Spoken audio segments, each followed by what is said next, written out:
I had no idea these 10 kitchen items were toxic, and I'm guessing that you didn't either. And the scariest thing about finding this out was that I've been using some of these things for 10, 20, or even 40 years without knowing how dangerous they can be.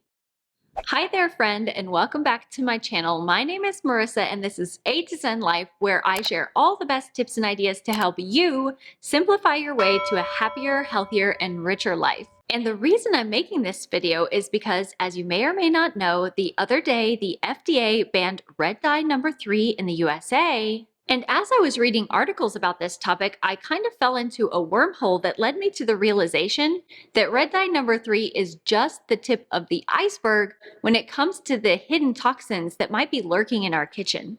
You know that feeling back when you were a kid and you turn over a rock and see all of these gross and squirmy things underneath? That's what researching this video felt like, which is ironic because bugs just so happen to be one of the secret ingredients in some red food colorings. Not even kidding. Before we dive in, I just want to say that I'm not a doctor, I'm not a toxicologist, I'm not a scientist, or anything like that. I'm just an average mom who wants to be able to feed her family without worrying that I'm slowly poisoning them, and who also happens to be a minimalist that teaches people how to decide what to keep and what to let go of when they're decluttering their homes. And I think that this is information that isn't talked about enough, and you deserve to know. So as we go through this list, I will try to cite as many sources as I can and link them down in the description box below so that you can read those articles and studies yourself if you want to, in order to help you make the best and most educated choices you can based on the available science and research. And as we go through this video, I just want you to know that decluttering these things is still very much an ongoing process for me because, as I'm sure that you'll notice as we go through this list, getting rid of all of these things and replacing them all at once is not necessarily easy or affordable. So with that being said, let's dive into toxic kitchen item number 1 on this list, which is artificial food coloring. So like I said before, the FDA recently banned red dye number 3 over the fact that it increases the risk of cancer as well as behavioral problems in children. But the interesting thing about that is that these dyes have been linked to cancer in rats as far back as the 1970s and 80s. So I guess the real question is, why has it taken so long for them to actually ban it?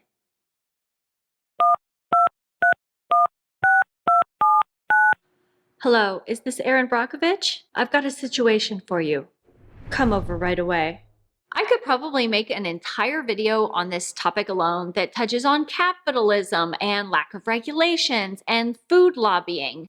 But for now, I'll just say that this question is going to be a recurring theme in this video. Now, it's great that they banned red dye number 3, but as it turns out, when it comes to food coloring, red dye number 3 is actually one of the least common food dyes, and there are plenty of other artificial food coloring with similar risks that have not been banned yet, such as red 40 and yellow number 5. This is actually something that I started paying attention to a while ago, and I've been trying to slowly swap out the foods that contain artificial food coloring in our refrigerator and pantry. And believe me when I say, this stuff is everywhere. It's in a ton of cereals like Fruit Loops, which contains red 40, yellow 5 and 6, and blue number 1, all of which have been found to be potentially bad for you. So instead of Fruit Loops, what I buy now instead is this organic cereal from Cascadian Farms that uses natural colors to dye their foods. And I was shocked when I realized that Mount Olive pickles use yellow number 5 to dye their pickles, which is why now I make sure to always buy the Vlasic brand, which you can see now even advertises the fact that they don't use food coloring right there on the front of the jar.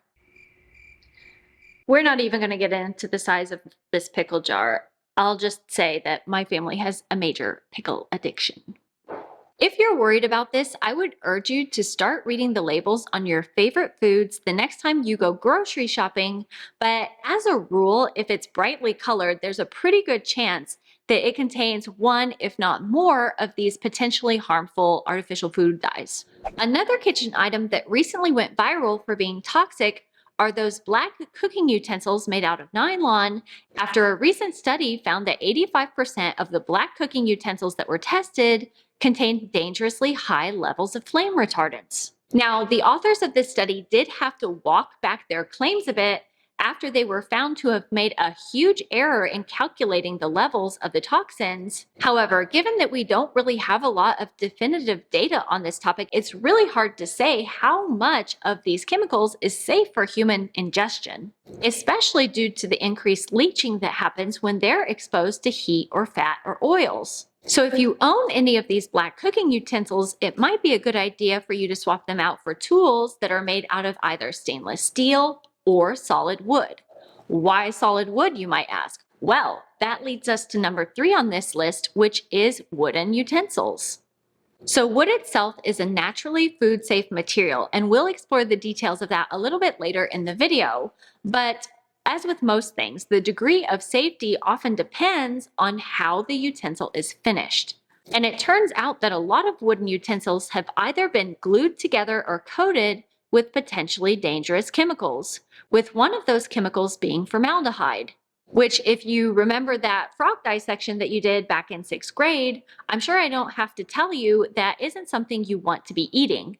So a while back, my husband was putting away dishes, and he held up this ladle and asked me, "Is the finish on this safe for us to use?" And I said, "You know, when you ask me like that, now that I think about it, I'm not quite sure." Because when I was researching ladles to buy, I chose this one specifically because it said that it was eco-friendly, natural, and made from sustainable materials. But then when I started looking into things, I realized that while products can be labeled safe or green or non-toxic, there's actually no legal definition for those terms, and it's really become a ploy to greenwash marketing. And what makes it even harder to research safety is that a lot of the products that you find don't even have their own websites outside of Amazon or wherever you're buying them from. And then even if they do, a lot of the times you just find a lot of vague information, like this terms of service page that I found when I was researching that wooden ladle that clearly used a generic legal template for their website and then didn't even bother to add in all of their information at the bottom. So I actually had to eat my words because I had been teasing my husband for buying this cheap set of unfinished cooking utensils, but as it turns out, solid unfinished utensils like this beach set from OXO are actually one of the safest choices you can make in terms of cooking utensils. So when it comes to making the decision on what you should keep versus what you should get rid of, sometimes it can be really difficult because of a lack of transparency on this topic. But as for me, I'll definitely continue to be rethinking and researching purchases like this and others going forward. And speaking of wood, the next thing you might want to swap on this list is your plastic cutting board for a wooden one. Now, this is one that I actually had to persuade my husband about because for a long time he was convinced that plastic cutting boards are cleaner than wood. But as it turns out, studies have found that wood cutting boards are better, and scientists have even found that 99.9% of bacteria placed on a wood chopping board will begin to die completely within minutes. But wood is also better because it reduces your risk of ingesting a ton of microplastics that are often released when you chop your food on a plastic cutting board. And even though we don't 100% know what microplastics are doing to us as living beings and the environment around us, more and more studies are finding every day that microplastics might have more negative side effects than any of us anticipated, and have now even been found in the placenta and unborn fetuses of expectant mothers. That was definitely something that was shocking for me to read, and I actually talked about microplastics recently in a video called 25 Things That I'm Not Buying in 2025 that I will make sure to link up here for you and down in the description box below for you if you want to hear about the surprising thing that could be releasing billions of microplastics into your body every time you consume it. Next up, number 5 on this list is nonstick cookware. Nonstick cookware can be seen as bad for you based on the chemicals that they use to create the nonstick coating, like PFOs and PTFE, and both PFOs and PTFEs are a type of PFA, which stands for per and polyfluoroalkyl substances, and these are a group of chemicals that are known as forever chemicals because of the fact that they break down very slowly. And because of their widespread use and their persistence in the environment, many PFAs have been found in the blood of people and animals all around the world and are present at low levels in a variety of food products and the environment. Another thing about these forever chemicals is that when they're heated to very high temperatures, they can release harmful fumes that might be breathed in and could be linked to health issues such as cancer, developmental problems, and a weaker immune system. Another potential issue with nonstick cookware is that if the nonstick coating becomes scratched or chipped or damaged, small pieces of it might get into your food, which can then raise even more concern about you eating it. This is another one of those things that I've been trying to be better about for a while now, which is why I purchased an all-clad stainless steel pan and a Le Creuset Dutch oven for most of my cooking. But there are just certain things that I feel like I can't cook well unless I have a nonstick pan. Things that we like to eat and that I make often, such as quesadillas, rice pancakes, and good old-fashioned sunny side-up eggs. I swear, no matter what people say, I have never been able to cook sunny side up or over easy eggs in anything but a non-stick pan without them sticking. So if you have any hot tips for me about this, be sure and drop me a comment down below because I'd sure love to hear it. So all of that to say, that's why I find getting rid of my one and only nonstick pan so much of a struggle to this day. But let's say that you're all gung-ho about this and you want to replace all of your nonstick cookware with something that is safe.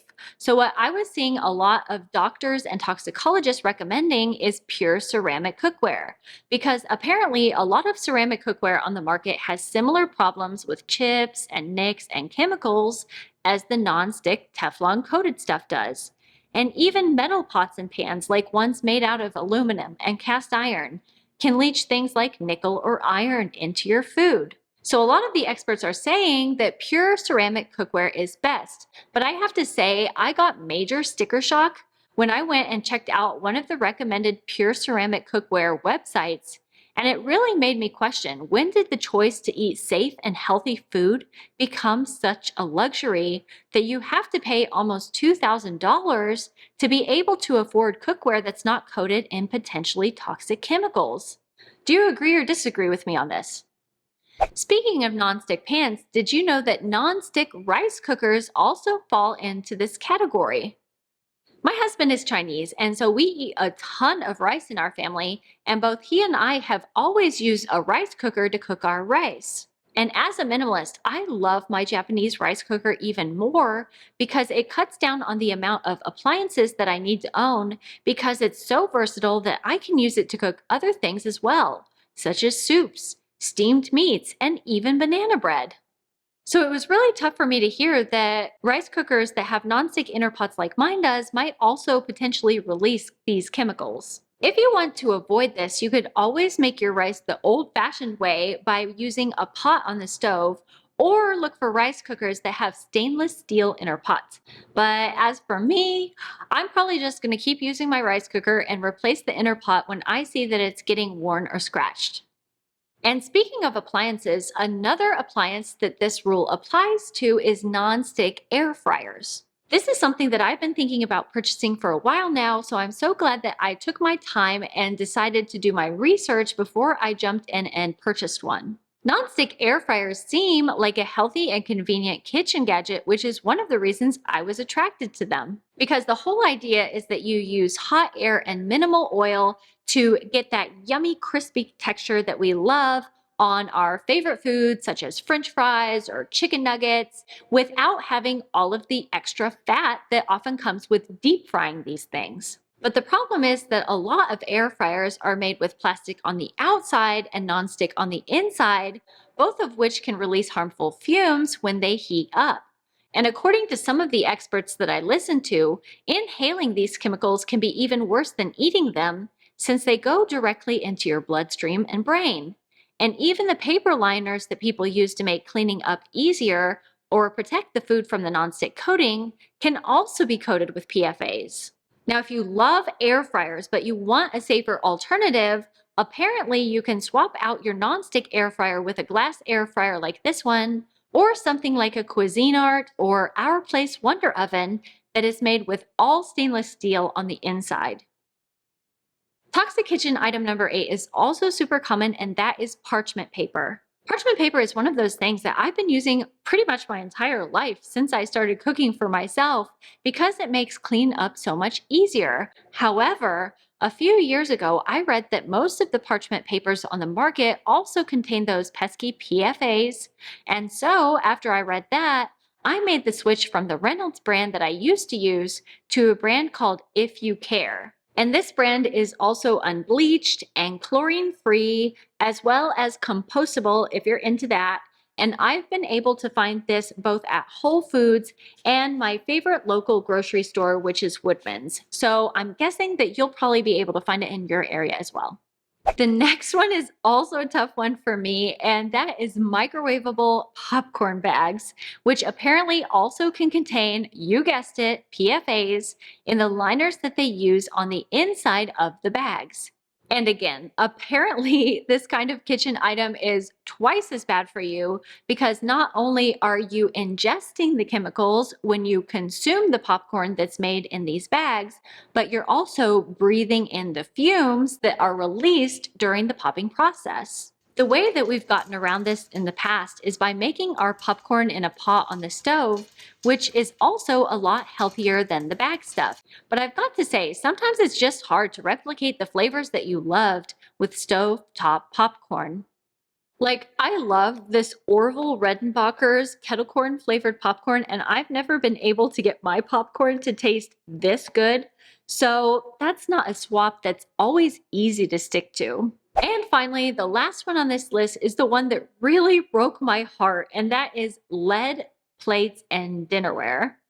And the reason that this broke my heart is because up until the point that I read this, I had been eating off the same plates for my entire life. And I even talked about this in my video about how I got rid of 95% of my stuff. And one of the few things that I kept from my deceased parents was the vintage Corelle plates that had been given to them at their wedding and were literally the only plates I'd ever eaten off of. So for almost 40 years, I'd been eating off of these plates, and it wasn't until I saw some TikTok videos from someone called the Lead-Free Mama go viral, and I realized, oh my gosh, these plates probably have lead in them.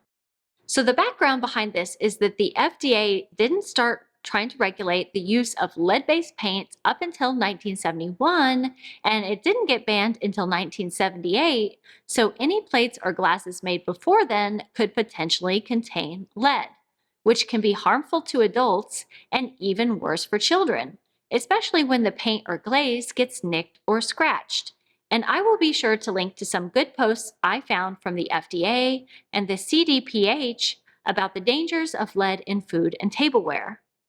But for some reason, and I don't fully understand this, when some people who were concerned started emailing Corelle to ask them about this, the response that they got said that any dishes made before 2005 should be used for decoration only.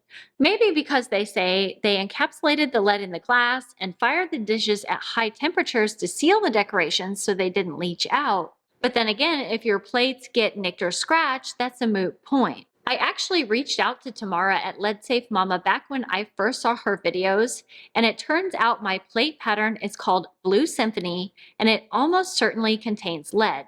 So from that point on, we decided to use other plates that we had in our kitchen and only eat off those here and there. But I still haven't decided if I'm going to get rid of them or not because I just love them so much and I have such a deep sentimental attachment to them, and they really are good plates. And I have nothing against Corelle as a brand. I find that their plates are really lightweight and practical and really great for family use. I mean, one time I put a plate down on a burner that I forgot had been heated up, and when I went to pick it up, it was burning hot, and I dropped the thing, and I watched it in slow motion like Neo from the Matrix, and I thought for sure it was going to break when it hit the floor, but it didn't, which is crazy. Anyway, if you're someone who has vintage or older plates like I do, this might be something that you want to explore more and look into, and they actually do sell lead testing kits on Amazon, so I will be sure to link to those kits and some of the lead-safe plates that I found in my research down below. Like I said, this is still very much an ongoing process for me, but if you're ready to get started decluttering or you're looking for more ideas about things that you can get rid of in your kitchen, make sure to go check out one of these videos that YouTube thinks that you'll like, or I'll see you next week. Until then, take care. Bye-bye.